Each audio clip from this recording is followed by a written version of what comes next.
Om Sahana Bhavatu Sahano Bhunaktu Saha Viryam Karavavahai Tejasvi Navadhitamastu Ma Vidvishavahai.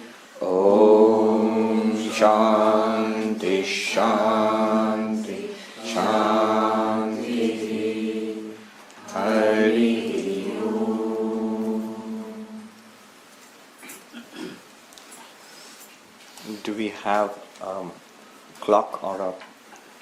I can get a clock and just put it here.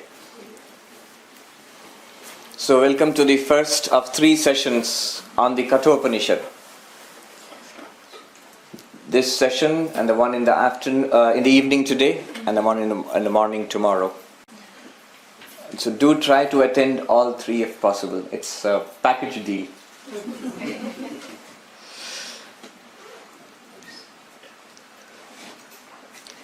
The core of Vedanta are the Upanishads.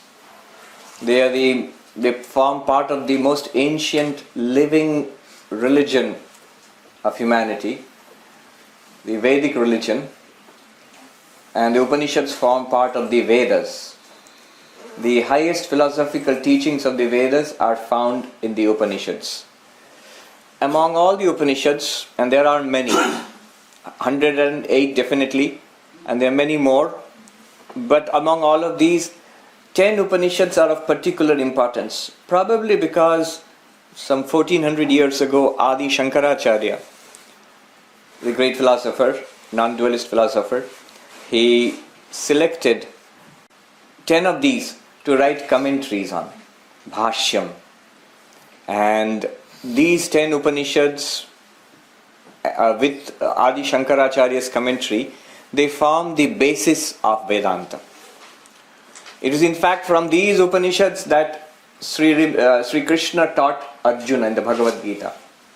In fact, the message of the Gita is the same as the message of the Upanishads, maybe in a more practical way. Sri Krishna selected, let me put the clock here. 11:04. 11:05.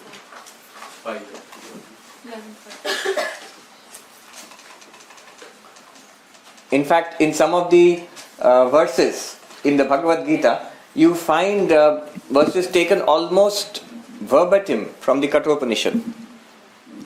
One Swami was saying that Sri Krishna, without any attribution, without any kind of reference, coolly plagiarized everything, violating all copyright. And he quoted them so casually in the Bhagavad Gita.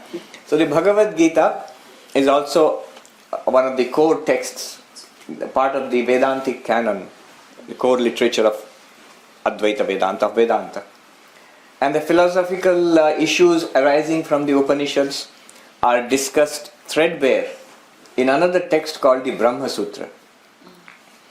Those are cryptic in the sutra form, aphoristic form, 555 sutras, which discusses all the questions that we may have when we listen to the Upanishads. Upanishads are inspired, poetic. Bhagavad Gita is more like a sermon, like a practical teaching, how to apply it in life. And Brahma Sutras are philosophical. So the Upanishads, the Bhagavad Gita, and the Brahma Sutras, together they are known as the Prasthanatrayam, the threefold foundational texts of Vedanta. Upanishads, Bhagavad Gita, and Brahma Sutras. Now, the 10 Upanishads, there's a nice little verse in Uttarakhand where they study it, so they have the 10 Upanishads in a verse. Isha kena katha prashna, you know it, munda mandukya titirihi aitareyam cha chandogyam brihadaranyakam tatha. Just a way of memorizing the names of the Upanishads. So Isha Upanishad, Kena Upanishad, Katha Upanishad, Prashna Upanishad is there. And then Aitareya, Taittiriya Upanishad, Chandogya, Brihadaranyaka, Mundaka, Mandukya. Among all of them, Maybe the most popular might be the one which we are going to take up today. It's also very simple, it's also very interesting and comprehensive. Katha Upanishad. It was certainly Swami Vivekananda's favorite. He would quote often from it, especially when he came to this country and he gave talks in the late 19th century, last decade of the 19th century. He would often quote from the Katha Upanishad, and he would give high praise to its sense of poetry, the philosophy, the ethics. So the Katha Upanishad, he would recommend it to his disciples to memorize it, the Katha Upanishad. Even now in Swami Vivekananda's birthday, every year in Belur Math, in the room where he lived, because he liked classical music so much, so early in the morning, noted classical musicians, they come and sing there. And one of the things that's done there is beautiful chanting of the Katha Upanishad. That's also done every year. So what I'll do is, I have selected some verses from the Katha Upanishad, and we will take it in 3 stages. In the first talk today, we shall learn about the foundational teachings of Katha Upanishad, how we prepare for spiritual life. And perhaps this is the most important of the 3 talks. Because this, if we get it right, at least to some extent, the rest is not so difficult. The second will be, after the preparation, initial preparation, investigating the self. How do I realize the self? Which Vedanta promises me that I am this immortal self, existence, consciousness, bliss. How do I realize that? A process will be taken up.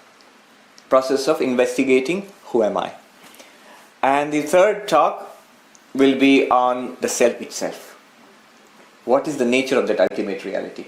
That will be maybe the most abstract of the 3 talks. That will be tomorrow. So many of the Upanishads, they are based on a story. See, they are often in the form of dialogues between Guru and Shishya, the spiritual master and the student. Something in the form of a dialogue is very easy to learn because it's in the form of questions and answers, discussions. So we also find often the questions we have in our minds are being asked by the student, and the teacher gives answers to that. One of the most popular books of Swami Vivekananda is the Talks with Swami Vivekananda. His disciple Sharat Chandra asked so many good questions, and he took care to note down what Swami Vivekananda said in his diary. So that's part of the complete works of Swami Vivekananda, and many people love that. And next to that, letter. So there's a living touch of a spiritual master. When a lecture is a little more impersonal, but when you're writing a letter, that's more personal. And when you are actually talking with someone puts questions to you and you give answers, that's most personal. So the Upanishads are in that form of question and answer. And Katha Upanishad also is like that. And that is made more interesting with a story. So often there's a little story added to the Upanishad. This story is a story of a little boy, Nachiketa, who Shankaracharya estimates was in his pre-teens. So maybe 10 or 11 years old or something like that. And it's ancient India, the Vedic India. This was before the era of temples and pujas. At that time, religion meant big sacrifices, fire sacrifices, where the priests would light a fire and put offerings into it, chanting hymns to the Vedic gods. That was the original form of Vedic Hinduism. And such a fire sacrifice is the scene where this begins. The hero of our story is a little boy called Nachiketa. So he's a well-known character in Hinduism, one of the most ancient. I would say maybe he was the first Vedanta student. We are all Vedanta students now, so we are all in the lineage of Nachiketa. He is the first batch alumni of the. So he, representing all of us, he asks these questions, which you find in all the Upanishads and in the Gita, and after that, down till today. Even something that Sharat Chandra asks Swami Vivekananda, similar questions. And the teacher is none other than the god of death. God of death, Yama. A really terrifying teacher. So, but we are getting ahead of ourselves now. The fire sacrifice is going on, and Nachiketa is there, and his father is conducting this fire sacrifice. Different kinds of sacrifices. One of these sacrifices was that you perform a big ritual and you give away everything. Everything means everything. Whatever you own, you give everything away and you start afresh. Why would anybody do that? What was the purpose of these fire sacrifices? The idea in ancient India was not very different from what we have got today. Conventional religion means having a good life here and a good life hereafter. So good life here would mean you'd be healthy, you'd be prosperous, you'd have good relationships, you'd be happy here. Have a good family life. And hereafter would mean heaven. And the Indians don't have just one heaven, they have many, many heavens. So there are superior and inferior grades of heavens. And depending on how much merit we have got in the bank, in the cosmic bank, how much good we have done, how much merit we have earned, you get to go to the higher heavens. You can go to Malibu or you can go to Hawaii, you can go further and further away, and better places, or Fiji or something like that. So there are higher heavens. That was the idea of religion, and it is more or less so. We have progressed in knowledge and in technology, but not much more in wisdom. Even till today, all over the world, whether you go to a Hindu temple or to a Christian church here, most of the times you will find what is being promised there is a good life. Happiness now. A good, nice life here. Real spirituality comes after that. It is a search for truth. In Hinduism, the idea is you can go to these heavens, but they are all impermanent. In heavens are something like an endless party. You're partying all the time. But as you know, chasing too much pleasure, after some time, nothing is pleasing anymore. Somerset Maugham writes that. If you chase pleasure single-mindedly, very soon you find nothing pleasing anymore. After that, a question comes to the human soul. Is this all that there is? All success we get in life, a beautiful life here, and maybe the promise of heaven afterwards, that's also kind of extended good life. But what is the meaning of all of this? What is the truth behind this game? This goes round and round. Once your merit is finished, once you have exhausted all the merit you have earned by these sacrifices, you come back from heaven and back here again. And if you want to go to that heaven again you have to earn a lot of merit by this sacrifice or that sacrifice or something. So Vedanta starts with a search for wisdom beyond this heaven concept. Good life here, happy life in heaven, but beyond that is what is there? What is the reality of this universe? Who am I? Is there any permanent peace and happiness to be had? So that search is spirituality. The search for God, the search for the truth about oneself, the search for the truth about this universe which we are experiencing, whether it's here or in heaven, whatever. So that will come in the Upanishads. Before that is the realm of the fire sacrifices, Karma Kanda. Upanishads are what are called Jnana Kanda, the realm of knowledge, the portion dealing with knowledge. So here you find the transition. Nachiketa's father is performing a big sacrifice by which he hopes to go to some high heaven. And Nachiketa watches the rituals being performed and all the guests have come. You have to feed the guests and you have to give away all your possessions to the guests, everything. But Nachiketa finds something strange. He finds his dad is giving away lots of things, and in those days wealth meant cattle. Wealth meant cattle. And that's not so strange. In this country, just about 100 years ago, wealth meant cattle, about 150 years ago. Even in Iowa, this. Yes, so farmland and cattle, so that's wealth. You have the whole culture of cowboys and all. So in Vedic times also, wealth, and for a long time in India, wealth meant cattle. Now, Nachiketa saw what his dad was doing was, he had kept all the good cows hidden away. And the cows which had become old, which were not giving milk, which would not give calves, and all those he was donating. And the guests probably knew what he was doing, but what could they do? They were polite and they had to take it away. And Nachiketa saw that his dad was cheating. He was just giving away the stuff he didn't need. And he says to his dad, whom will you give me to? I'm your son, so you're going to give everything away, right? So whom will you give me to? And at first his dad doesn't respond. And then he's being asked 3 times. Then his dad gets annoyed. And he says, Mrityave tva dadameti, I give you to death. It's more or less like, here you say, go to hell. Something like that. I give you to death. And Nachiketa says some very interesting, hard-hitting truths to his dad before he goes away to the land of death. Because his dad has sent him to death, so he goes away to the land of death. He says, okay, I'll go to death. But before that he says, the importance of being honest. He says, what is the use of all these rituals unless one means it? Whether they are true or not comes later. But you say you believe it and you are doing it and you want some results, and yet you are doing it half-heartedly. You really don't mean it. And then he says, look at life. He gives us a short sermon on the transience of life.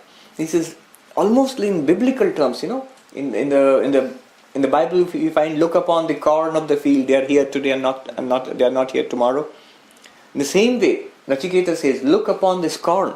I think it was Sashyam. Look upon this. All these fields, these plants, they come, they are here today and tomorrow they are cut down. Our lives, are they any more than this? So when life is so temporary and fleeting, what is the point of trying to save this little bit for myself and give away the other? This kind of dishonesty. Look at the way our ancestors have lived their lives. Should we not come up to that standard at least? And then he decides to go off to the land of death. Because his dad has told him to go to death. And it's the Upanishads, it's poetry. So the little boy goes to the land of death. And then death is out. He's a busy man.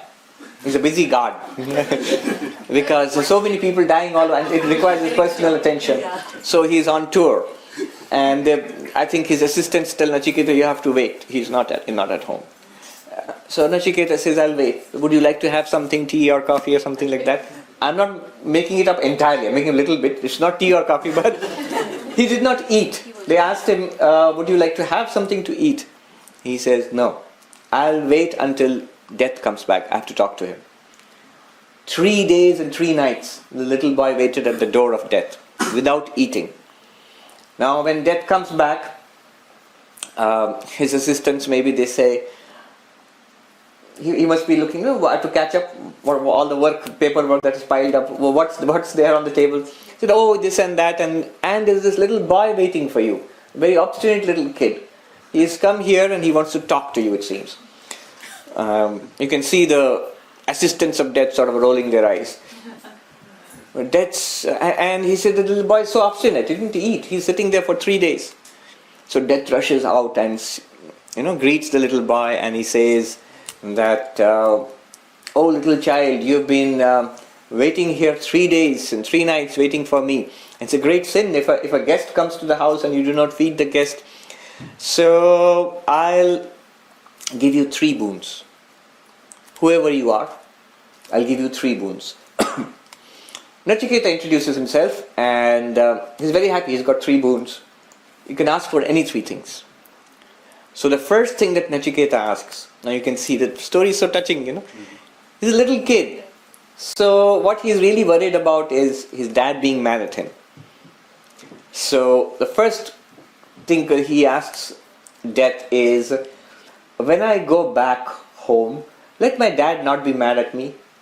Let him be pleased with me. Now see how clever he is. Shankaracharya points it out. Nobody comes back from the land of death. So he could have asked that, The first boon is, okay, let me be alive again. Let me go back to my life as a kid in my dad's home. He didn't ask that. He said, when I go back, taken for granted. There was this man to whom God appeared and after a lot of austerities and said, what do you want? And he said, let me eat with my grandson on golden plates. Now he's already asked for 3 boons in one boon. That he'll have a long life because he's going to see his grandson. And he's going to have child and grandchildren. That's the second boon. And third is they're going to be so rich they're going to eat on gold plates. So wealth and children and long life, he's got asked for all of it in one sentence. So Nachiketa is as clever as that. He asks for that when I go back, let my father recognize me, let him be pleased with me, let him not be mad with me anymore. And you can imagine Yama, the fierce god of death, maybe a faint little smile, maybe he smiled a little, and he said, all right, your father will be very happy to see you when you go back.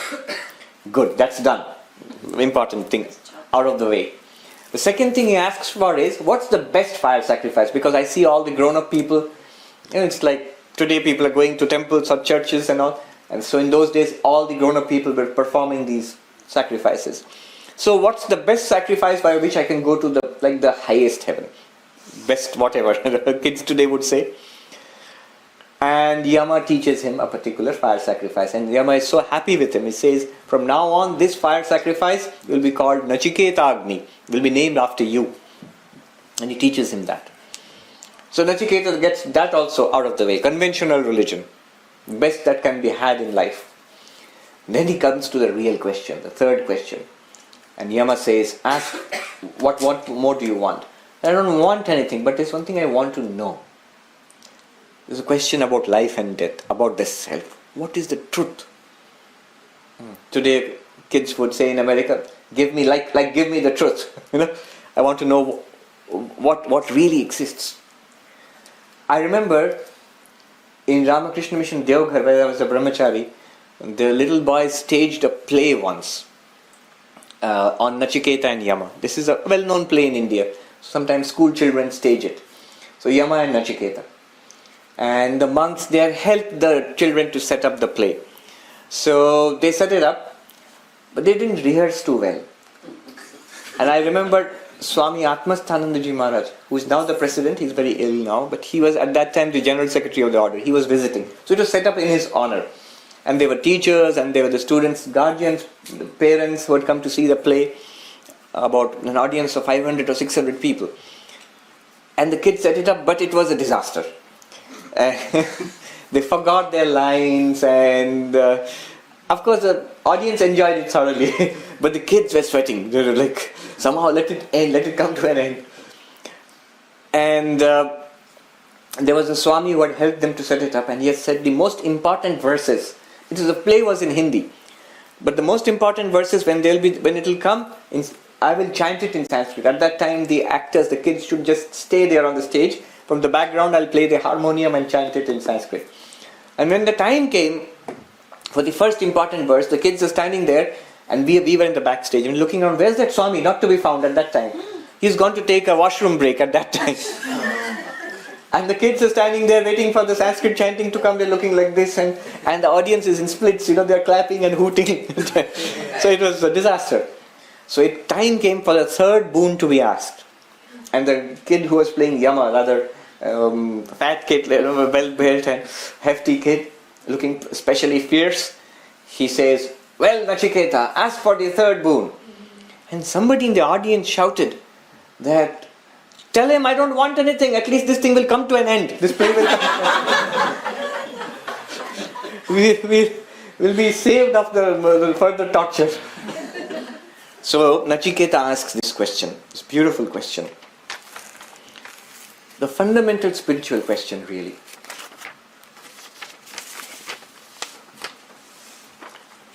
Yeyam prete vichikitsa manushye astityeke nayam astiti chaike etad vidyam anushishtastvayaham varanam esha varaspritiya. This is 1:120. If you have got the book, you don't have to follow in the book, but I'll just tell you, some of you have got the books, I'll just mention which verse I'm referring to, which mantra I'm referring to. 1:1.20. This is where the Upanishad really starts, with a question. What's the meaning of this question? Nachiketa says to Yama, I have a question. I don't want anything anymore, but I have a question. I have a doubt, and everybody has this doubt. After death, some people say that we exist. Some people say we don't exist. And I would like to know the truth about the self, nature of the self. This is my third boon. Now we have to be careful what he is asking. Remember, he was part of the Vedic culture where it was accepted that after death you do exist in some form because you go to heaven. After all, you are performing all these sacrifices for going to heaven. So every religion accepts that there is some existence after death, post-mortem existence. If everything is finished at death, there is no need of religion. That becomes just materialism. So all forms of religion, every religion in the world, will say that we have something after death that is there. So Nachiketa also knew this and he believed it. But what he was asking is not this ritualistic kind of thing, where you perform some rituals and then you go to heaven and you come back again. That's all right. But what is the reality about the self? Who am I? I'm in this body, Nachiketa, and then this body will die, I'll go to heaven, I'll come back again, whatever. But who is this reality? What is the nature of the self? That is the question he's asking. And that is the subject matter of the Upanishads. The very word Upanishad, this Katha Upanishad is also important because Shankaracharya in his beautiful commentary on Katha Upanishad, he begins with an explanation of the word Upanishad. Here you find the detailed explanation of the word Upanishad. I will not go into that, but basically the word Upanishad means Brahma Vidya. The knowledge of Brahman. Spiritual knowledge, to put it simply. Knowledge about the ultimate reality. That is the meaning of the word Upanishad. And Shankaracharya says, the book Upanishad is a secondary meaning. We say we are reading Katha Upanishad. When we say we are reading Katha Upanishad, have you got a copy of the Katha Upanishad? Then you're talking about a book. You're not talking about knowledge. You're not talking about having a copy of the knowledge. You're talking about the book. So the book is in secondary sense, it's called an Upanishad. The real sense of the word Upanishad is Brahma Vidya. In the introduction you can see Shankaracharya's commentary, how he derives the meaning Brahma Vidya, the knowledge of Brahman from the word Upanishad. And this is the question he asks Yama. And then follows a long period, several mantras where Yama tempts Nachiketa. The moment Nachiketa asks this question, Yama sort of is startled. This little kid asking such a question, you don't need to know this. You don't need to know. You don't need to know this. Nachiketa says, that's my only question. Look, boy, I've got so many other things to offer you. You have no idea, you're a kid. There's so many enjoyments. You want to live long. You want to have children and grandchildren. You want to rule over a kingdom. All of that is in my power. Just say the word, you will get it. But don't ask this question. You want something beyond all this? People, your dad is performing these sacrifices to go to heaven. All the things which he hopes to get, which he believes he will get in heaven, I can give it to you in this life itself. Nahidrisha lambhaniya manushyai. The Yama says to Nachiketa, human beings, mortal man cannot think of such enjoyment. They'll die if they even think of such enjoyment. It's so much beyond their ability to think of. All those enjoyments I'll give to you. He says, prarthayasva, chandata prarthayasva. Sequential, you make a list. Like a Christmas, the things which I want, make a list of whatever you want. Here's perpetual Christmas for you. There's no limit to what you can ask for. So ask for these and don't ask me the question. He wants to see what Nachiketa's reaction is. Most people, we would say that, okay, I'll want both. I want all those things and the question also. And if you're forced to it, many of us would back out. If you're forced to it, given a choice, this or the question, make up your mind. So, okay, I'll ask the question later. And maybe there are books, I can always read it up. But I can't get these things anywhere else. I can always go to and attend a Vedanta class and find out these things from. But all the nice things, goodies he's offering, let me get that. I won't get that in life. Nachiketa is not fooled. He says, whatever you are offering me, at the end of it all, you are there. Death. I will die. You are not saying that I'll become immortal. I will die. Whatever you offer me, it comes to an end. And when it comes to an end, it's as good as it was never there. At that moment, when it's all gone, money is gone, relatives, wife and children and husband, and they're all gone, grandchildren are all gone. When the job is gone, health is gone, name and fame, people have forgotten me, I'm an old and dead and dying. At that moment, it's as good as if all of that never happened. Just memories for me. People have forgotten about it. That's it. So it's no good offering me all these things. You are there. And then he also says, Sarvendriyani jarayanti teja. All these things which you offer me, food, drink, and be merry, our capacity to enjoy is limited. Our capacity to enjoy is limited. I love books. So I've been accumulating books. When I came to the United States, I thought I would have to give up all my books. But luckily some books were being transported from India to USA by ship to our center in Los Angeles. So a few more crates was no problem for them. So I could send them over free by ship. So I decided to select the books I wanted to keep and send them over. When I was selecting them, I found to my horror so many books which I had not read. Years ago I purchased them. I know it's there, I have not read it, but I hope to read it in future. So it's there. And I was reading Karma Yoga by Swami Vivekananda at that time. And I saw at that very moment, Swami Vivekananda is saying, a fool may accumulate all the books in the world. He will read only those he deserves to read. So I decided I'll stop buying books and start reading the ones I've got right now, which I've transported with great difficulty. But not just books, anything. How much can you eat?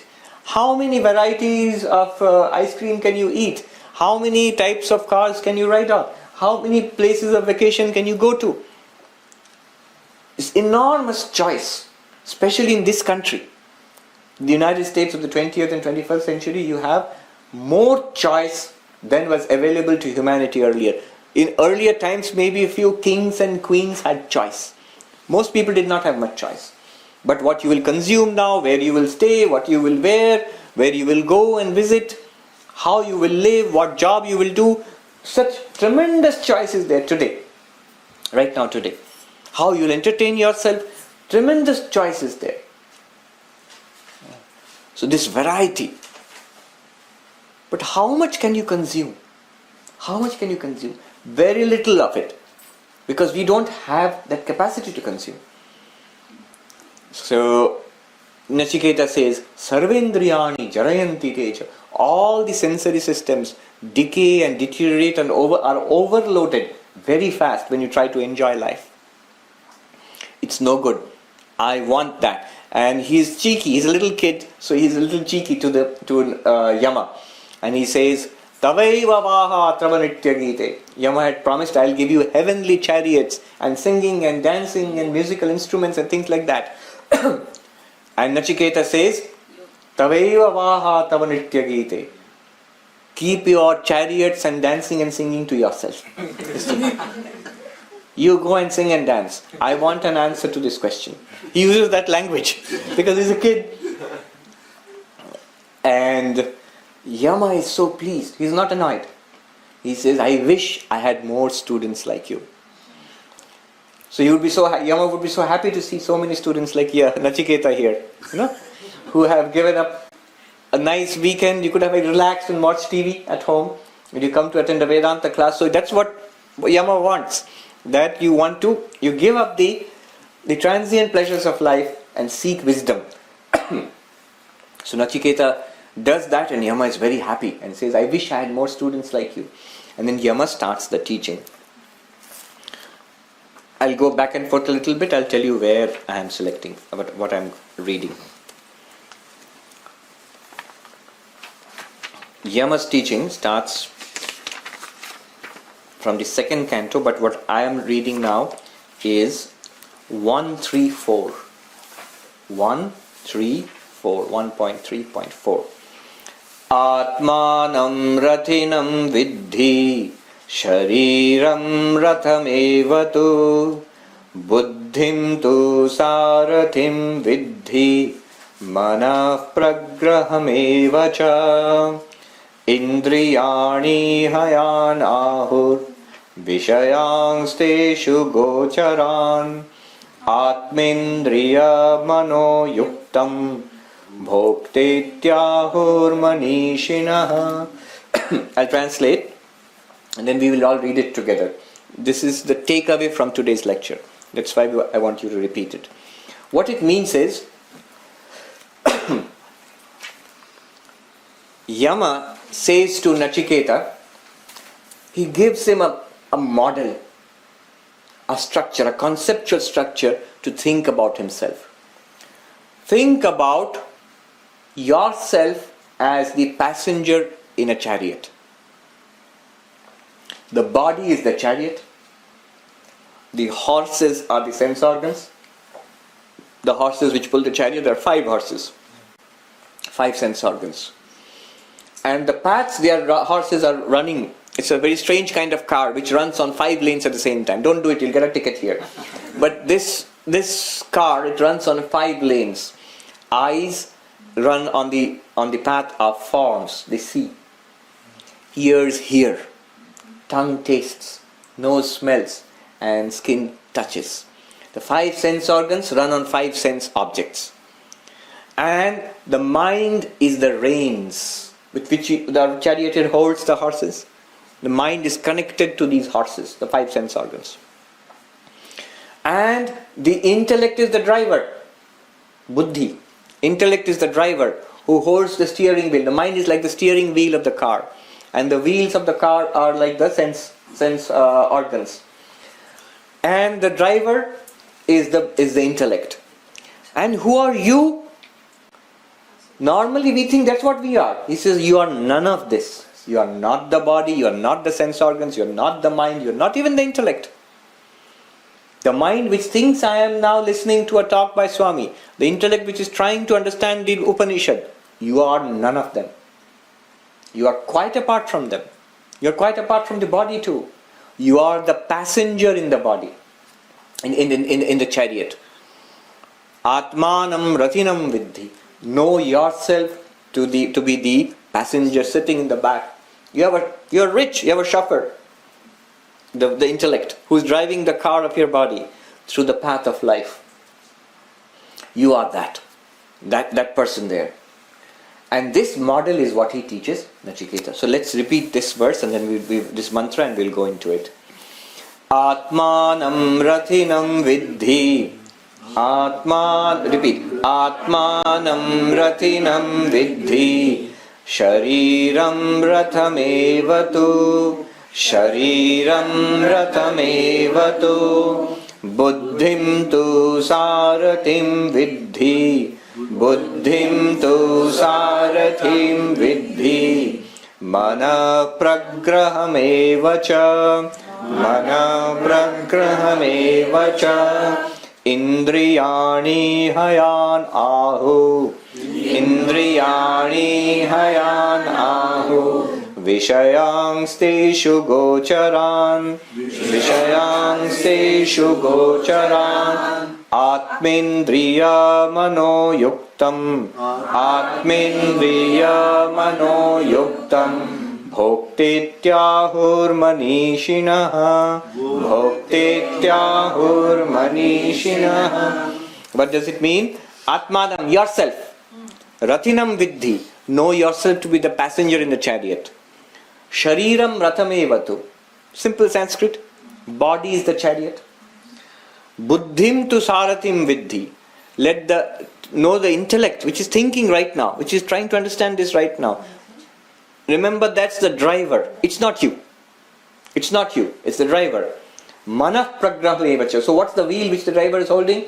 It's the mind. Mind is the reins which connects it to the horses. What are the horses? Indriyani hayanahu. Haya, horse. The sense organs are called the horses.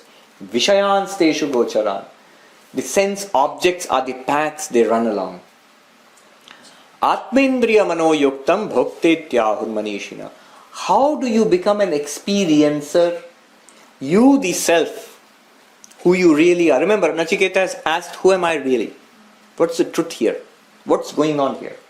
You, what you really are, with the mind and the intellect in the body, using the senses, you are called bhokta. Bhokta means the experiencer. It's often translated as enjoyer, but need not be enjoyment only. It can be suffering, mostly suffering. Bhokta means the one who enjoys and suffers. Suffers, enjoys and suffers what? This world.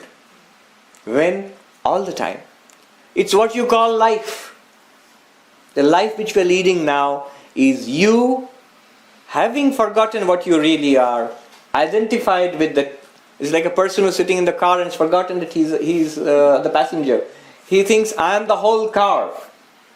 The car and the wheels and the intellect, the driver and the steering wheel, all of that I am. And now driving along the pathways of life. He's forgotten his own separate existence. That's what you are. Now, Yama will use this to describe the fundamentals of spiritual life. What he will say, I'm not going through the verses, what he will say basically is this. These three are important. The horses in a chariot, the mind which holds the horses in check, and the driver, the charioteer. These three are important. Pay attention to them. Your intellect, the driver, the wheel which is used to control the car, and the car itself, the wheels, the sense organs, the horses. The horses have to be good, the mind has to be good, and the intellect has to be good. He says what it means to be good and how do you train them and how do you perfect them, we will see. If those are in shape, then you will reach your goal in life. If those are out of order, all your efforts will be sabotaged. Your efforts in spiritual life, even your efforts in secular life, everything will be sabotaged if those three are not in order. You see, let's take them from outside inwards. The sense organs first. What we see, what we taste, what we hear. There's this professor of psychology here in America, Jonathan Haidt, H-A-I-D-T, Haidt, I think. He's written this book, The Happiness Hypothesis. It sounds like one of those new self-help books, but it's a pretty serious work actually. He takes up this very interesting question. We all want to change. We all want to be good. We all want our lives to be better. But why is it that after reading so many books, listening to so many lectures, doing so many practices, we really don't seem to change much? If you go out to the bookshops now, one of the richest and well-stocked sections will be the self-help section. So many books which promise that you can revolutionize your life. You can have friends, you can communicate better, you can manage your time, you can lose weight, you can meditate, you can be absolutely fit. All those things are promised, and all of it in 7 days. They promise you all of that, and it's easy, and it can be done fast. If that's so true, why isn't it working? That's the question he asks. And the answer he gets to is very interesting. He says, we are not an integrated personality.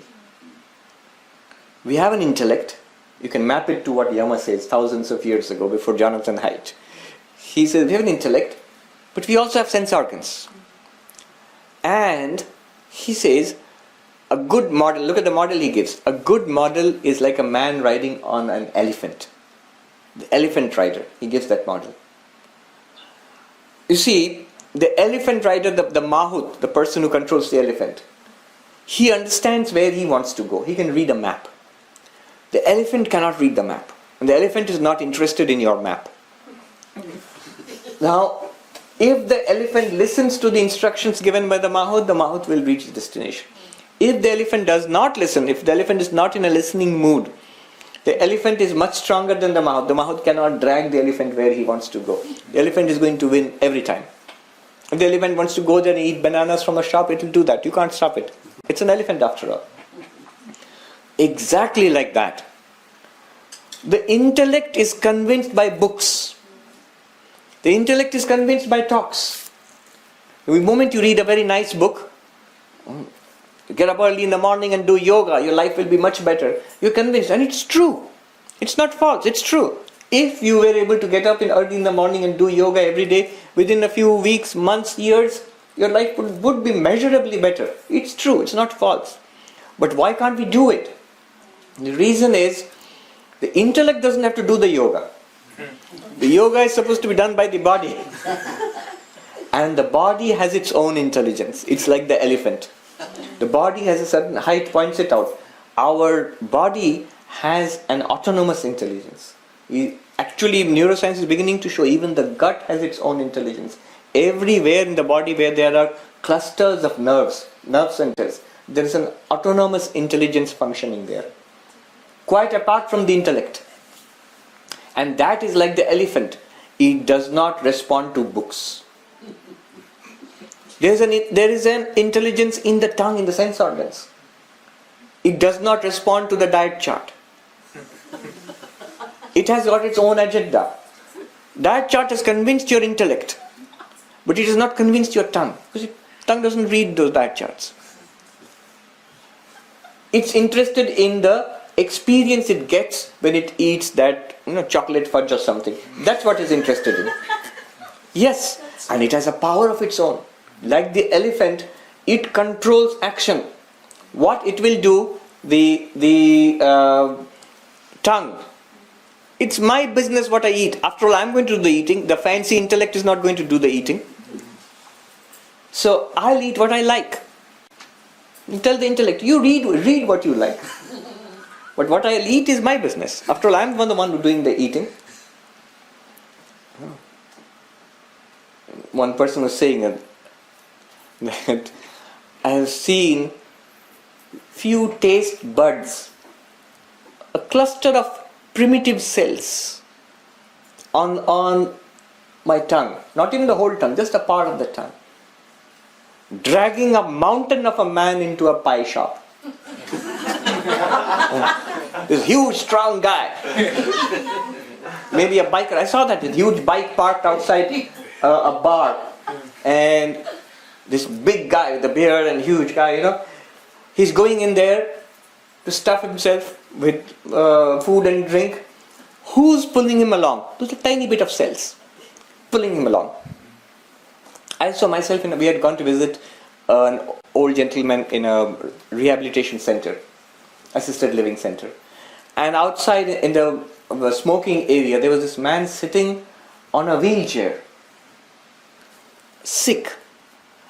And he's there to smoke a cigarette.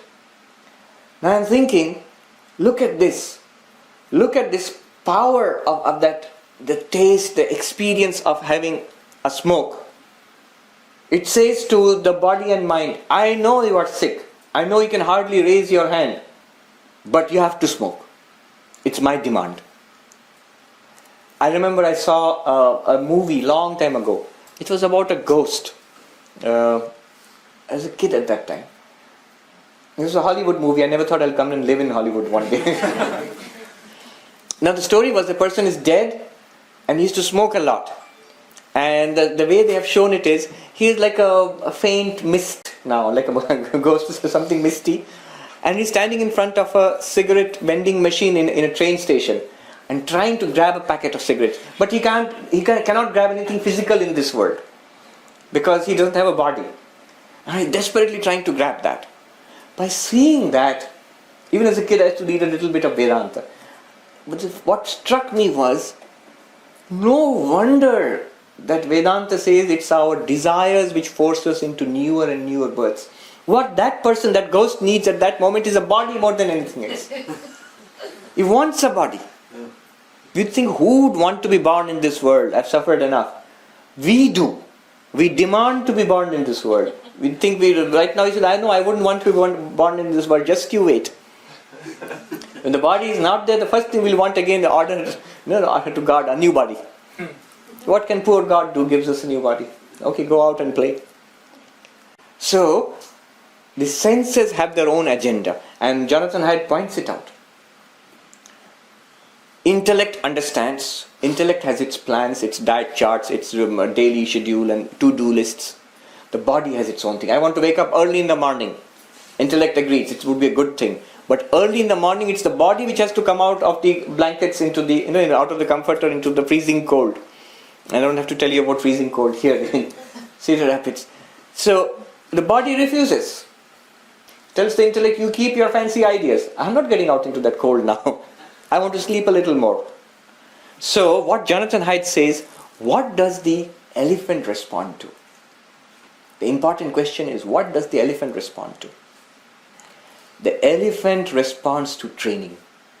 The elephant responds to habit. In training, what do you train an elephant to do, or any other animal to do? Training is not reading. When you train a dog or an elephant or whatever, any animal, or the shamu, the whale or whatever, they are trained through reward and punishment and through different protocols to respond to ingrain new habits in them, not new ideas. So the senses have to be trained.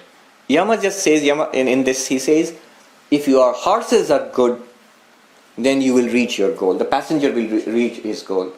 And if the horses are not good, he'll be derailed. He'll go off track. In the same way, the senses have to be trained.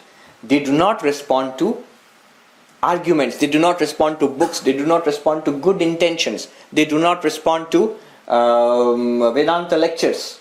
It's the intellect which responds. But the senses respond to training. So senses have to be trained. Getting up early in the morning, you have to make a habit out of it. Practicing yoga every day, you have to make a habit out of it. Eating healthy, you have to make a habit out of it. Daily habit of studying the scriptures or Vedanta, Upanishads, make a habit out of it. You see, in the lives of all great spiritual practitioners, they all had strong good habits. How to replace bad habits with good habits is a science in itself. I'll just recommend the latest book, very nice book has been written recently, The Power of Habit. Charles Duhigg, D-U-H-I-G-G. Power of Habit. Using modern psychology, positive psychology. Very scientific method, very nice way they have approached it. How do you break out of bad habits? How do you generate and set up good habits? But the point here is, at the sensory level, it has its own intelligence. Remember, it's the elephant. The body and the senses, they have to be trained. Once it is trained, it's very interesting. Just as bad habits are difficult to overcome, good habits are also difficult to break. You may be amazed at this person who gets up so early in the morning, spends hours in meditation. You ask that person, he says, I cannot help it. I'd be quite unhappy if I did not do it. It's become a habit over years. A Swami who was in the ICU, about to die in a few days' time, old Swami, we heard the story. Now in the ICU, in the hospital, you cannot make out whether it's day or night. It's always lights are on and the nurses are busy moving around, and you're surrounded by sick people, dying people. And the nurses said they're on duty, that the Swami would get up exactly at 3:40 in the morning. I don't know how, he didn't have a clock. He would get up, he would struggle up in the bed like this and start repeating the mantra. Habit. A lifelong habit. 40, 50 years of doing that, it's become a habit. He is not putting forward an enormous amount of willpower. I have to get up and meditate even though I'm dying. I have to do that. No. It's become automatic now. So the senses, at the level of senses, very important. Desires operate at the level of senses, at the level of the mind, at the level of the intellect. So at the level of senses, we have to train them. And in training, at least one thing I'll mention, a good routine is necessary. Stick to the good routine. Sitting in for meditation early in the morning and evening, repeating the mantra, what the Guru has given, whatever spiritual practice we have been initiated into.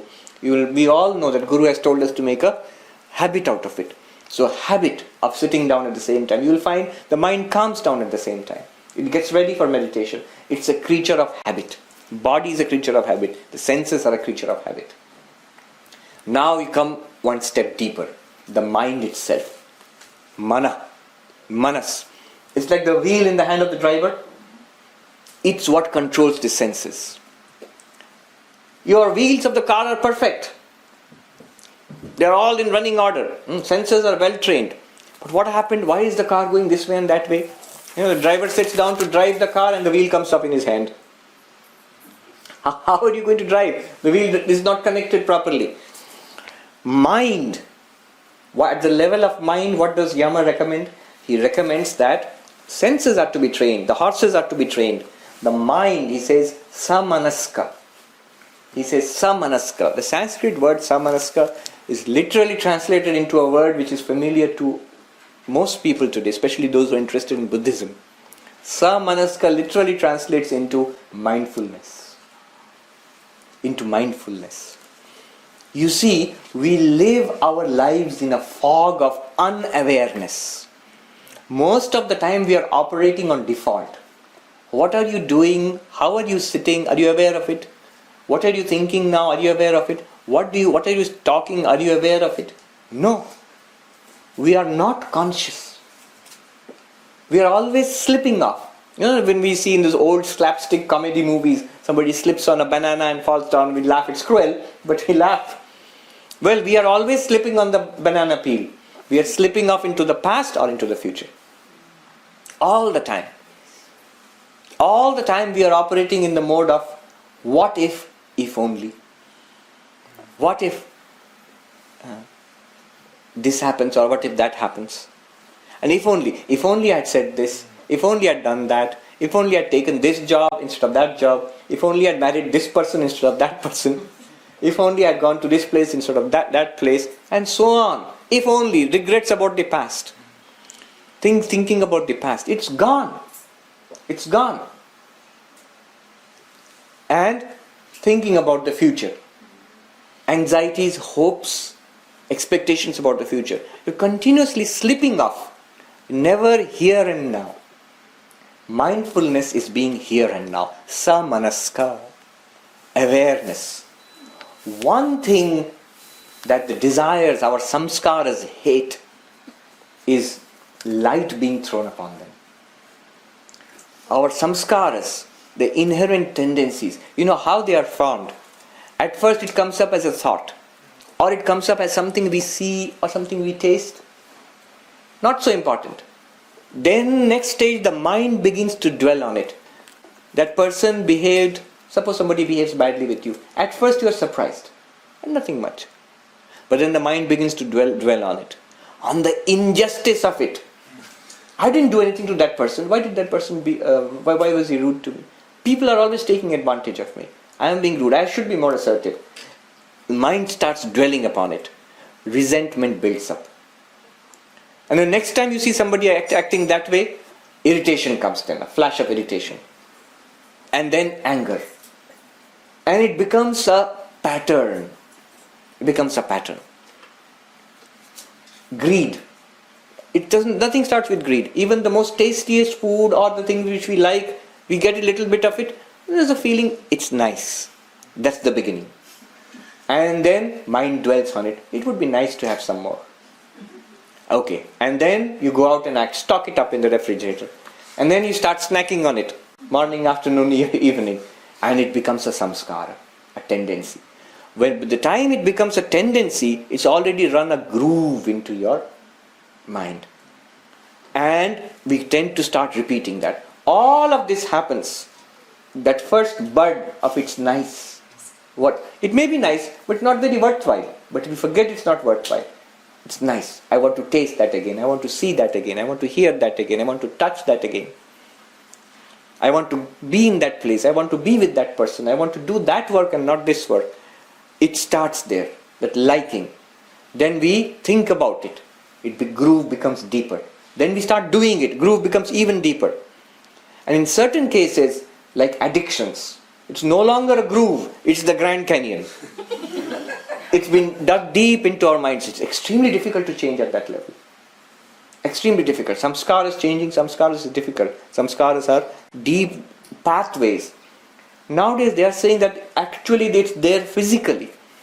Earlier they used to say that all the neural connections in the brain are set by the time you're 6 or 7 years old, and that's it. Now they are saying that this neuroplasticity and all, that yes, strong connections are made in childhood, But all the time the brain is dynamic. It keeps changing. They're saying a person who becomes, in a gross sense, becomes addicted to a drug, the neurology of the person changes. It seems. They were saying that certain receptors die out, other receptors become larger in number. So the body, the nervous system now is designed to demand that drug. Physically designed to do that. So the craving they're feeling is a physical craving. That samskara has become a Grand Canyon. So what this process hates is awareness. Awareness, all you have to do is to see what's happening. Samanaska, mindfulness. At the level of, and how you are mindful, and this famous Buddhist teacher is there, Thich Nhat Hanh. If you have not read that book, you should read that book, Miracle of Mindfulness. Miracle of Mindfulness. It's based on Vipassana meditation. Thich Nhat Hanh. He's a Vietnamese Buddhist monk. He often comes to USA to give lectures. But his best-selling book is that Miracle of Mindfulness. It's as simple as this. Right now, if you try it, it's connected with the breath. You breathe, it goes like this. I'll show you once and you can try it. It goes like this. One simple practice. Breathing in, I am here. Here. Breathing out, now. Breathing in, here. Nowhere else. Breathing out, now. Breathing in, I am happy. Breathing out, I smile. Repeat this cycle. Breathing in, here. Breathing out, now. Just now. Not even 1 minute ago, not even 1 minute later. Breathing in, I am happy. Breathing out, I smile. That practice. There are many variations of this practice. But basically, it anchors us to the present here and now. Otherwise, we are always slipping off. Amanaska. In fact, in Hindi, Bengali, the words are amanaska. Onnamanaska. Samanaska means being with the mind. Let the mind be there right now. Be aware of it. Samanaska. Miracle of mindfulness. One Zen teacher was asked, what is your miracle? He says, my miracle is when I cut the wood, I cut wood. When I draw water from the well, I draw water from the well. That is my miracle. So our miracle should be, when I do the dishes, I do the dishes. Or you can combine it. I do the dishes and repeat the mantra. But basically you are aware. Swami Vivekananda puts it in a powerful little mantra, you can say, in English. He says,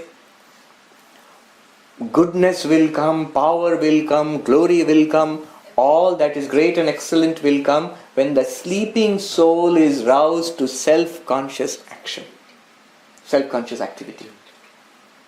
What is this self-conscious? Not in a bad sense, I'm self-conscious of myself. No, awareness. What's going on in the mind? What's going on within? In the senses, in the mind, in the intellect. That is called samanaska. When, all the time, the moment you feel I'm not aware, come back to awareness. Gently, without regrets.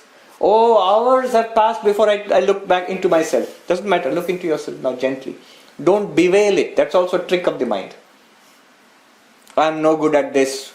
Then you go off on another trip, a guilt trip. No. Just come back to awareness. Samanaska. This process of unconscious living or semi-conscious living cannot bear the light of awareness. It short circuits this process. That's why awareness is extremely important. Buddha, when he got nirvana, when he was walking towards Sarnath, before he gave the first sermon, the story goes, this shepherd boy, coward boy, saw him and was so amazed to see the look on his face and asked him, not who are you? This Houston Smith in his book on world religions, Buddhism, chapter 1, writes this. Many people have been asked, who are you? Very few in history have been asked, what are you? This little boy asked Buddha, what are you? Are you a god? Buddha says no. Are you an angel? Buddha says no. Are you a man? Buddha says no. Then what are you? He says, I am the awakened. I am Buddha. Buddha literally means the awakened. Meaning thereby the rest of us are not fully awake. We are not in sleep either, though Vedanta tends to have that effect on people, putting them to sleep. But we are semi-awake. Sleep at least no problem. You are not up to any mischief if you are sleeping. But semi-awake, lot of mischief is going on. So samanaska. And the third one, final one today, is you go deeper. The driver himself. Remember, the vehicle, the sensory system, that's one. Training is important. The mind, the wheel, samanaska. Mindfulness. Training, he says sadashwa, the good horses. Good horses are trained horses. Training or habit, good habits are necessary.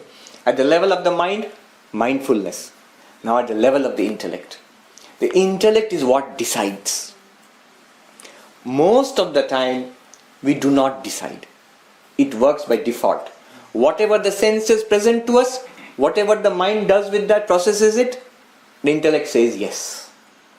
Intellect does not exercise its filtering power. In default, it just goes by default. In computers when you boot it up, I don't know if they're these days, there's a default setting. So whatever is programmed into it, that will happen if you switch on the computer. But you have an option of changing it. You have to catch it at that moment. In earlier computers, they'll give you 5 seconds or something like that to go in there. It's exactly like that. The intellect has a tiny window of opportunity before the senses and the mind translate it into action, into words, into thought, into words and action. Thinking, words and action. They start. Before that, the intellect has a tiny window of opportunity to say yes or no. To select, to permit or not to permit. Normally we don't use it. We don't use it. It just happens by automatically.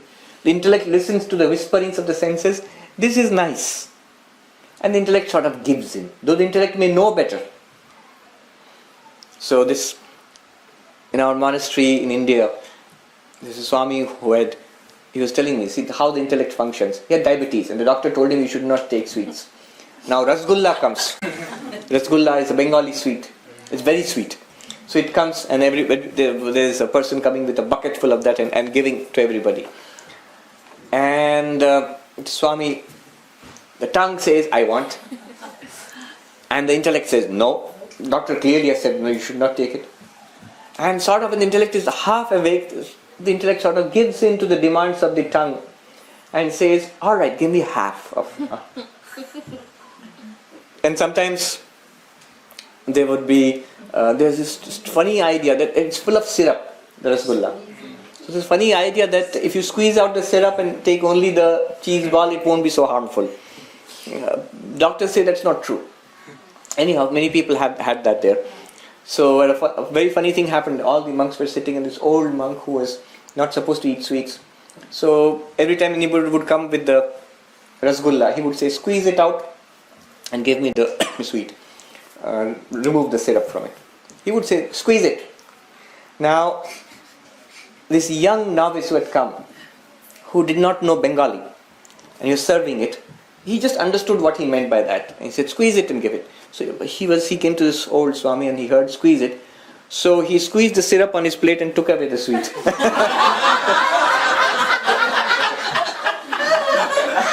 and the Swami goes, what? And everybody all around, all the other monks, they burst into laughter just like this. They saw what had happened. Intellect does not use its power of decision. Yama tells Nachiketa a very beautiful verse, the mantra, which I will repeat. You come to 1-2-1. 1-2-1. I'll repeat that. Anyat shreyo anyaduteva preya te ubhe nanarthe purusham sinita tayo shreya adadanasya sadhu bhavati hiyate arthad yau preyo vrinite. Yama says to Nachiketa that all the time before you, two things are coming. The good and the pleasant. Shreya and Preya. Preya means pleasant, nice. Shreya means what is good. The good and the pleasant are coming all the time before you. The one who selects, whose intellect selects the pleasant over the good, never attains his goal in life, whatever may be the goal in life. And the one who selects consistently the good over the pleasant will attain the goal of life. What does it mean? Once you have a goal, it may be making $1 million, it may be realizing God. Then what will happen is everything in life becomes clear once your goal is selected. Once the goal is selected, what will take me towards the goal and what will not take me towards the goal becomes clear. We should be able to attain it.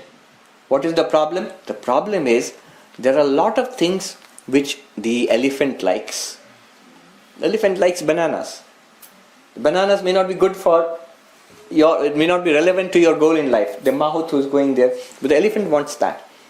Now you are on the elephant. You are in this body and mind. You have selected a goal means who has selected the goal? Your intellect has selected the goal. I want to realize God. Or I want to be healthy and lose 50 pounds. Or I want to give up smoking. I have selected the goal, intellect. But the body, the sense organs, they have their own priorities. So for them, certain things are nice, pleasant, which may be quite contrary to your goal. The energies of the body and mind, they flow automatically towards what's pleasant for the body and mind. It may not be what's good for you. So there is often a contradiction. You see, the pleasant and the good are like two salespeople who come before you. They're rarely selling the same thing. They're often selling two different things. So it's contradictory. Now, unfortunately, the prayers, the pleasant, the salesperson is a much better salesperson. Partly because we are willing to listen to him. He's got all this, he's got a nice laptop and a projector and he has got this nice products and he gives you lots of things. And he says, see, both of them have the same goal. Both of them ultimately are selling the same product, happiness. The pleasant and the good. Both of them ultimately are selling the same thing. You will be happy if you listen to me. That's what both of them are saying. The thing is, the one who is selling the pleasant, that salesman, he says, you will be happy right now. You'll be happy straight away. But what he does not say is, this happiness will destroy you. He said happiness will go away very soon, life will be gone very soon, nothing will be pleasant in life. I won't be, my health will break down, I won't be able to eat this, I won't be able to go there, I won't be able to watch that movie, nothing will work very soon and then the pleasant salesman will disappear from our lives, he won't come anymore. And the salesman of the good just shrugged his or her shoulders, you didn't listen to me. The salesman who is selling the good, what is according to our goal in life, is not a particularly good salesman. Not that any fault of that salesman, but it's because we don't listen. We are not interested. What they are selling is, what the good salesman is selling is, what will give us happiness, truly lasting happiness, but it will take a little bit of time. It takes a little bit of effort. And it's true for anything in life. You want to be a good student and get into Harvard or something like that, that also requires that immediately life becomes divided into what's pleasant and what's good. The pleasant has a power of pulling us off track. So he says, if you follow the pleasant, you'll be pulled off the path to your goal and you'll be swept away. You will not attain your goal. And ultimately the unfortunate thing is, the pleasant is ephemeral. It will come and go. And then we are left high and dry. Time has gone. Body has aged. Our resources have been spent. And then we are left with nothing. It's a chimera. It's something like a mirage which deludes us.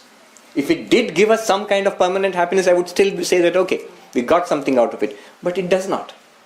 So, preya, one who takes up the prayer, hiyate arthad yau preyo vriniti, the one who selects the pleasant and gives up the good, even after deciding that that's my goal and this will take me to my goal, I don't take that. I take this one. Then I will fall away from that goal, he says. That means I will not attain my goal in spiritual life. And selecting the pleasant, you may have a nice time for a short while, but it ends pretty fast. Now, I will just conclude here, sum up the takeaway from this talk. This is the foundation of spiritual life. Sensory level, at the level of the mind, at the level of the intellect. Senses, mind, intellect. Remember, the takeaway from this talk is the chariot model. Chariot or car, whichever is easier to remember. Remember the chariot, you are the passenger in the chariot. The chariot is the body. The horses are the sense organs. The paths they run upon are the sense objects. You decide what they have to run upon. The mind is the one by which you control the horses and the chariot. It's the reins, it's the wheel of the car. The intellect is your driver. Now, Yama says all three have to be taken care of. Otherwise, no spiritual life no success in secular life also is possible. You can see in your own lives, you are all successful people. You have been successful to the extent that you have controlled these three. Managed these three, self-management. To the extent that we have not been able to do it, we have not reached the heights we would have liked to reach. So, the senses have to be, Yama says, Sad Ashwa, good horses. Good horses translates into training. Training translates into habit. So, at the level of senses, the takeaway is habits. An effort, consistent effort to create good habits and overcome bad habits. Here the solution is only training. Not reading, not thinking, not even wishing for it. Actual hard work to generate good habits. At the level of the senses. Go deeper, the mind. At that level, mindfulness. Be here, be now, watch yourself. Watch what? What is happening at the level of the senses, what is happening at the level of the mind, and what is happening at the level of the intellect. Watch it. Throw the light of awareness. What are my senses doing? What am I thinking? What am I saying? What am I doing? At the level of the mind, speech and action. Samanaska. So the key word here is mindfulness. And at the level of the intellect, decision. Intellect can take decisions. It's a great power in my life. We make a mistake of taking a decision once at the beginning, on 31st December, make a to-do list for my New Year's. But it mostly remains unimplemented because we do not exercise the power of decision consistently and over time. When do you have the power of decision? All the time. At this moment also. You have right now the power of deciding what you will do with your body now, what you will say now, what you will think now. We make a mistake by thinking that I take decisions but it's difficult to hold on to my decisions. You see what the trick is. Holding on to the decision is a long-term thing. 1 hour, 1 day, 1 month, 1 year. That's difficult. But what's completely easy and easily doable is holding on to it for 10 seconds or for 1 minute only. Everyone can do that. And after that, what do? You take another decision. The next minute I will hold on to it. Why take one decision? Continuously exercise the intellect. That's what Yamaraja is saying. All the time, the pleasant and the good keep coming to you. All the time you have to decide. Not default. Not automatic. Automatic, then it will go the way of the senses. What the senses whisper into the intellect will do that. With awareness, take decisions. Continuously take decisions. If you fail 1,000 times, no problem. Because right now is a chance for a fresh decision. As you keep doing that, it will get easier. Very soon, the more you do it, take decisions throughout the day, more you do it, and just not think about the past. We sabotage ourselves by thinking about past failures. Don't think about it. It's gone. Really, really gone. More we take decisions, the easier it becomes.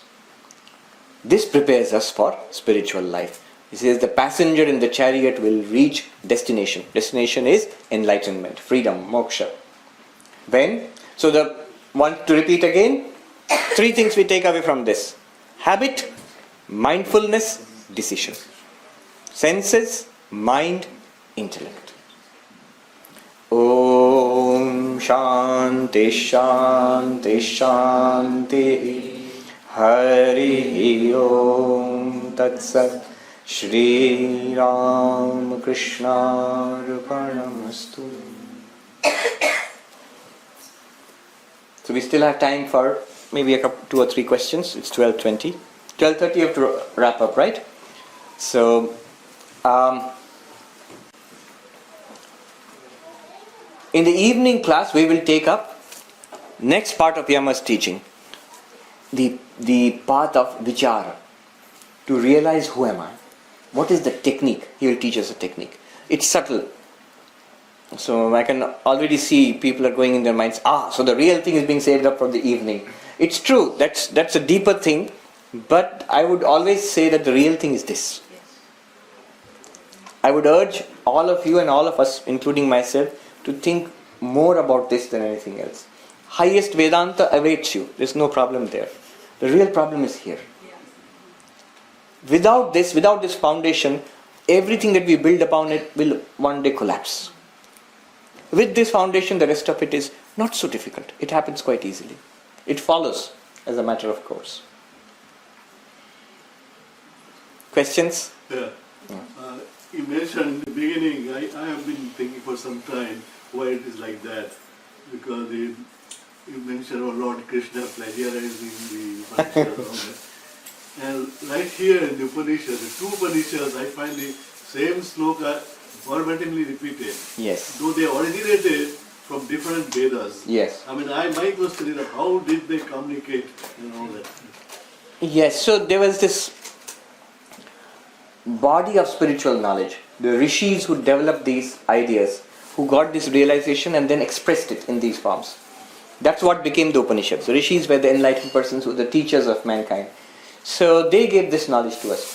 And it's more or less common to all the Vedas. So sometimes you'll find the original verses being repeated in different Upanishads and in the Gita later on.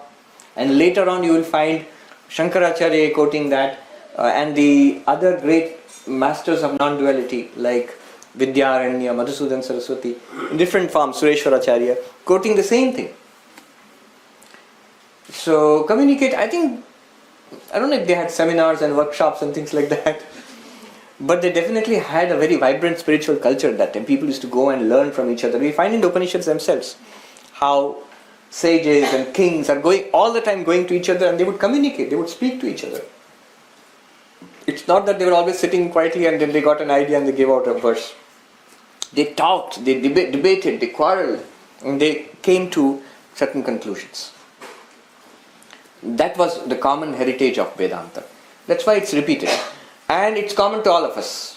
Often you find the persons who gave this, the names are not found. But it's a common heritage to all of humanity, not just for Hindus or anything like that. It's an impersonal teaching. You see, there is no question of a God to believe in, separate idea of this person, this particular name, this revelation. No. What you're talking about here is your own reality. After all, what is he talking about? He's talking about your body. He's talking about your own sense organs. He's talking about your mind. He's talking about your intellect. And talking about the reality behind this intellect. The passenger in the chariot of your own body. There is no question of believing in something out there. It is look at what exists right now and investigate it. A philosophical investigation, a spiritual investigation. Questions? I have a question, Maharaj. Yes. Maharaj, it's easy to acknowledge and perceive, identify senses, and there is always some constant noise in the head. Is that noise of the charioteer, or is it the mind? The continuous noise in the head, the voice in the head, just sort of chattering, and often it's meaningless chattering, this and that all the time. That's the intellect. Intellect and the mind also. Thoughts, emotions, feelings at the level of the mind. Continuous input is there at the level of the senses. And the intellect has these ideas. concepts, ideas, decisions. So all the time the three are active. Senses are active, mind is active, intellect is active. The mixture is what you call the background noise of our life. It's much better to engage it. That's why the Guru says you can repeat the mantra whenever you want. That's a very good practice. It's a powerful thing which affects the intellect first, then the mind, and even ultimately the senses and the whole body. Yes. Mind, we know mind can go wrong. Can intellect also go wrong? Oh yes. Oh yes, all the time. Go wrong in the sense it takes a wrong decision, mostly because of lack of awareness. We are not aware of what's going on. Intellect takes an automatic decision, habitual, default decision. I want that sweet. I know the intellect knows that I have diabetes, and the doctor has told me, doc has told me not to eat sweets. That information is there. The senses demand it. The mind runs after the senses. Senses are not in the control of the mind. And the intellect is supposed to act as a decision maker, and so what the intellect says is, just this once won't matter. So all of it falls in line with the senses. And we are pulled into the sweet shop or something. Yeah. Yes. When you make a decision, the children are small, they can make their own decision to get their goal. Can they? Adult can make their own decision, but sometimes they take a group decision. Yes. Now the thing is, often adults also cannot make their own decisions. Not because we cannot, we do not. That's the sad part of it. We don't use that power of decision. And children often are even more unable to use the power of decision. So that's why in childhood habits are good. So if the good habits are inculcated, they'll keep on doing the right thing. Good habits, good training is very important. But the training to make decisions also is important. The child should be allowed to make decisions again and again. Maybe it will fail. It's your decision. But the consequences should also be pointed out. Often the child makes a wrong decision and the parent shields the child from the consequences. That also should not be there. And the power of decision should become clear. I make the right decision in the long run, not in the short run. In the long run, I am happy. I see that for myself. The child should be given experience to see that for himself or herself. One thing to remember is, one thing which helps the intellect to make good decisions is calmness of the mind and the senses.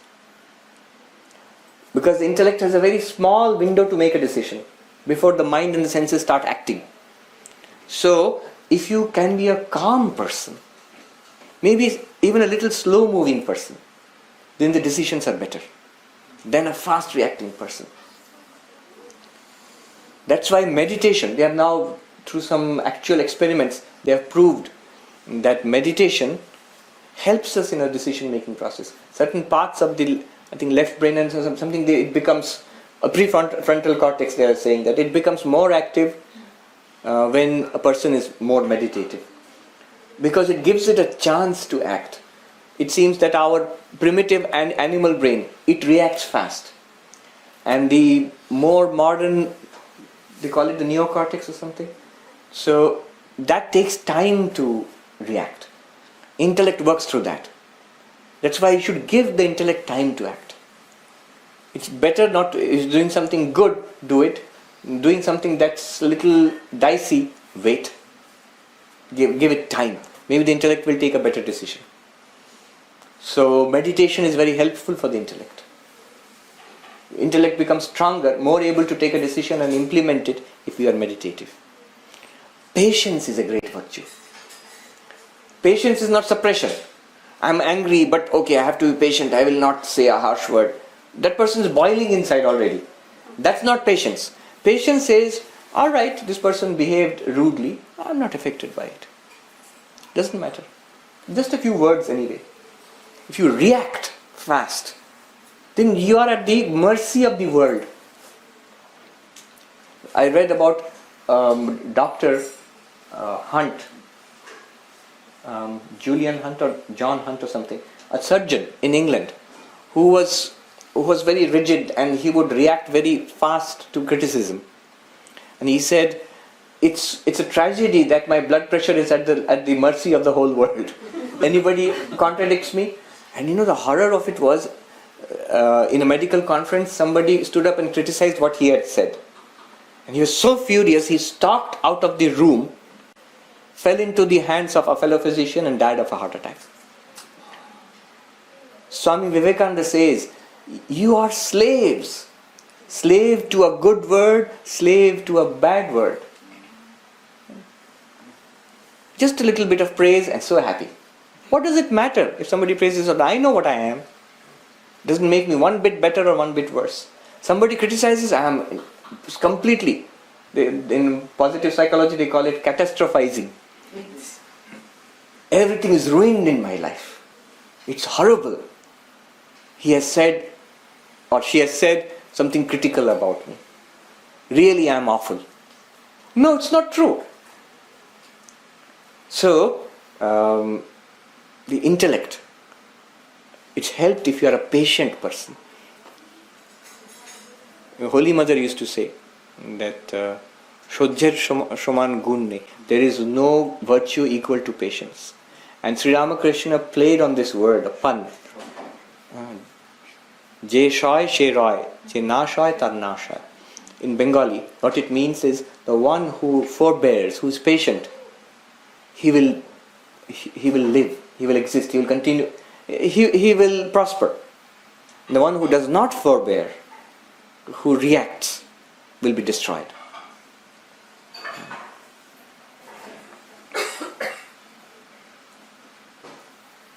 Okay, we have run out of time.